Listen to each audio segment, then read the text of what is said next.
markii aan guriga imiday aniga oo gacanta ku sita shahaadadii xaafidul quraannimada cadaynaysay waxaan farta ka saaray hooyaday waxaana aaminsanaa in ay hooyaday aad ugu farxi doonto aniga xilligaas ma xusuusnayn wax alla wixii hooyaday ii geysatay iyo sida ii neceb tahay waxaa ii caddaa oo keliya farxadda aan dareemayay iyo hamiga hooyaday ay ku haminaysay inay mar un aragto cunuga iyada dhashay oo xaafidul qur'aan ah hooyaday warqaddii markii ay sidaan iiga qaaday waxa ay igu tiri naabax balaha kugu dhacdee wax aan la filanaynin waxaan la aqoon ha kugu habsadaane waxaa farxad ah ama horumar aad soo kordhinaysaa muxuu ku tarayaa quraanka waxaaba ku dhalay khaa'inkii xumaa ee balaayada qabay waxa ayna igu soo tuurtay shahaadadii waan naxay runtii waxaan dib u soo gocday oon xusuustay ilaan hooyaday maba ahaynba hooyada ee dhashay oo saxda ahayd waxa ay ahayd tii i tuurtay ee doorka cidlaha iga tagtay waxa ay ahayd tii i dayacday ee cunnada ii diiday tii iga xarintay hooyanimada iyo macaankeeda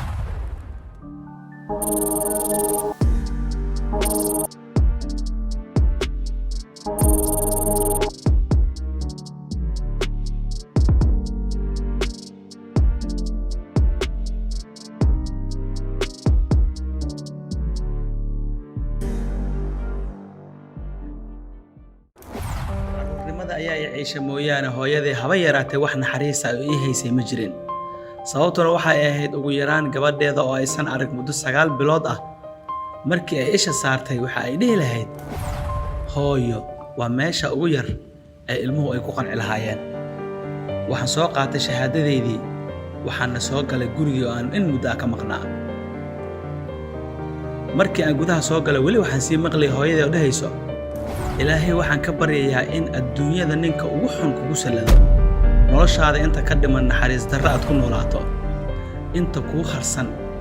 wax dirisoo ku jecel iyo qofku jeclaada dunida ilaahay kuma tuso waa ay dhibteen waana ay wareeriseen wax idin dhibo Allah idinku salado habaar inta ay awooday oo dhan ayay ugu daldalaysay waxaan soo galay gudaha ma aqaan wixii aan raadinayay laga yaabay in ay ahayd in aan raadinayay meel aan shahaadada dhigtay aad uma xusuusta hadda waxaa indhahaygu qabteen album yar oo ay ku jiraan sawirro oo meel hoose ku jira waan soo bixiyey waxaan bilaabay inaan gidgidiyo waxaan ku arkay 3 wiil oo dhalinyaro ah waan soo saaray dhabarka dambe ee sawirrada dhammaantood waxaa ku qornaa wiilasha ahna waryartu ah ee hebel iyo hebel iyo hebel waan yaab waxaana isweydiiyey hooyadaa haddii carruurtan ay habaryar u tahay sawtii ku tiri aniga ehel iyo qaraabo waxna ma lihi qof adduunyadan iima joogta kaliya ayaan ahay xaggee ka yimaadeen carruurtan yaase dhalay maxaase keenay adiga oo 9 jir inaad xusuusan weyso ama aad ogaan weydo carruur kula dhalato habaryarta ay dhashay inay jiraan waxaan is iri hooyadaa bal weydii wiilashan iyo cidda ay yihiin laakiin waxaan soo xusuustay hooyaday sida iyada dhaqmi jirtay hooyaday waxay ahayd markii aan weydiiyo sababta ay iyada iyo aabba ku kala tageen inay aabbahay aad u lacnada jirtay erayo aad u xunna ka sheegi jirtay mararkii aan guriga aabbahay aado waxay i dhihi jirtay markaa guriga tagto islaanta aabbahaa qaba waxaad ku tidhaahdaa aabbaheen waxa uu yimaadaa gurigeenna hooyaday ayay gudaha qolka isla galaan saacado fara badan ayay ku jiraan intaa ku dheh ani markaan aabbahay u tago uma sheego wax alla wixii hooyaday ka sheegto oo idil islaanta uu qabana uma sheego hooyaday markii ay isha isaartay waxay i dhihi jirtay naama u sheegtay islaantii balaayada ahayd warkii aan kuu faray anigu weligii been hooyaday uma sheego waxaan ku dhihi jiray maya markaa kadib ayay iga raaci jirtay hooyaday oo aan ku aqaano in ay sidaa been iigu sheegi jirtay intii aan weydiin lahaa sawirradan iyo wiilashan cidda ay yihiin waxaan doorbiday inaan ta baxo aabbahay soo weydiiyo waxa aan aaday guriga aabbahay aniga oo xanaaqsan aad u ciishoonaya intii aan dhexda sii socday waxaan go'aansaday in aan aabbahay u sheego dhammaan wixii ay hooyaday ka sheegi jirtay markaan u tagay aabbahay waxaan farta ka saaray wax alla wixii hooyaday ka sheegi jirtay aniga oo hadafkaygu yahay inaan beerkiisa jilciyo kadibna aan weydiiyo wiilashani cidda ay yihiin inta aanan weydiinba aabbahay wuxuu igu yidhi hooyadaa ma anigay intaasoo war iga sheegtaa ma islaantayda ayay intaasoo hadal ah kuugu soo fartaa si reerkayga ay u burburiso maadaama iyada aan kala tagnay war horta ma og tahay in hooyadaa ay leedahay 3 wiil oo adiga ogeyn waaga ayaa igu bariyay wiilashii aan islahaa weydii oo wiilashii habaryartay ay ku dul qornayd waa wiilasha hooyada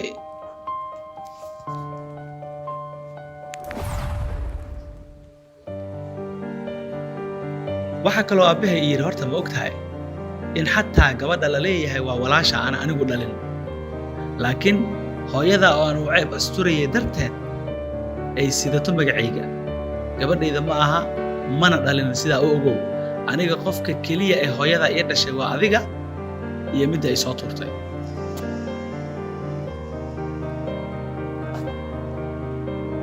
walwalkii hayay waxa igu darsoomay mid kale oo ka sii daran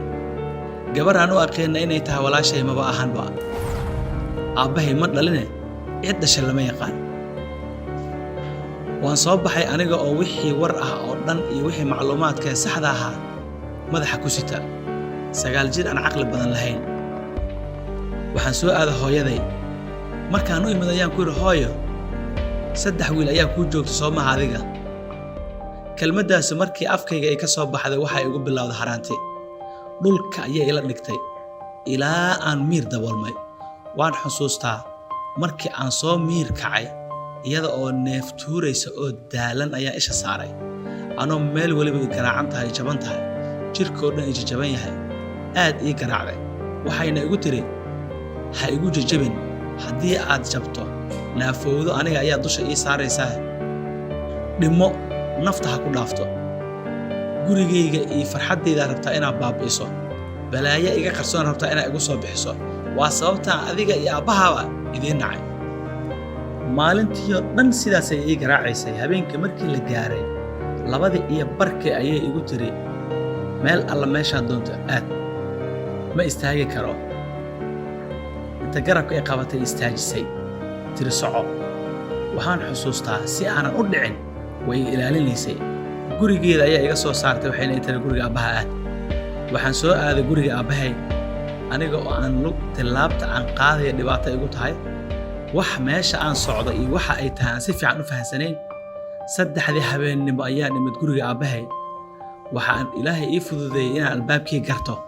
garaaco aabbahay intuu iga furo ugu yiri maxaa saacadan ku wado maxaad ula joogayso hooyada 3 habeenimo maxaa ku wada balaayaha kugu dhacday meeshii aabbahay aan ka filay inuu i soo dhaweeyo in xariisto isbitaal geeyo kelmadaas ugu yiri habeenkii inta ka harsaneed waxaan ku bariyay banaanada xaafadda luuqyada xaafadda ayaan ku bariyay lacagtii yareed oo aan sitay aabba i soo siiyay inta soo baxay ayaan waxaan u imid nin farmashiista ah waxaan u sheegay dhibka i gaaray wuxuu i siiyay kaniini yar in yaroo lacagan uu iga qaatay lacagtii yareed ay ii soo hartayna waxaan ku iibsaday mindiil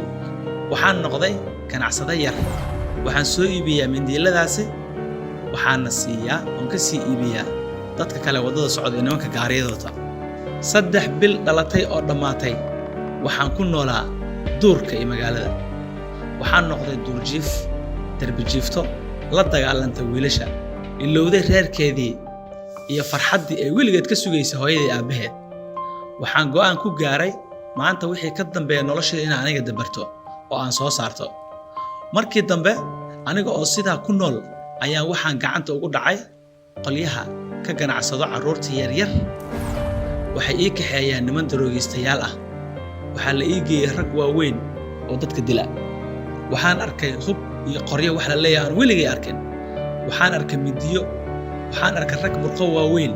waxaan arkay meelo la isku cadaabayo iyo dad la garaacayo waa naxay waxaan bilaabay inaan iska ooyo kadib waxay igu yiraahdeen gabadhan ha loo gudbiyo ninka mas'uulka ah waxa uu ahaa nin maafiya ah aad u naxariis daro dadka laaya laakiin ilaahay subxaanahu wa ta'aala aniga i jeclaysiiyo aad igu naxariista markuu isha i saaray wuxuu igu yiri maxaa ku keenay meeshan maxaa inta ka soo doontay xataa ma awoodo inaan idhaahdo ragga adiga kula shaqeeya ay soo watay oo inta ay keenay meeqa sana jirtaa waxaan ku yiri waxaan jiraa 9 sano wuxuu igu yiri halkaa fariiso waan ku imaanayaa waaga markii uu bariyay ayuu ninkii ii yimid gacanta ayuu i soo qabtay wuxuu ii soo kaxeeyey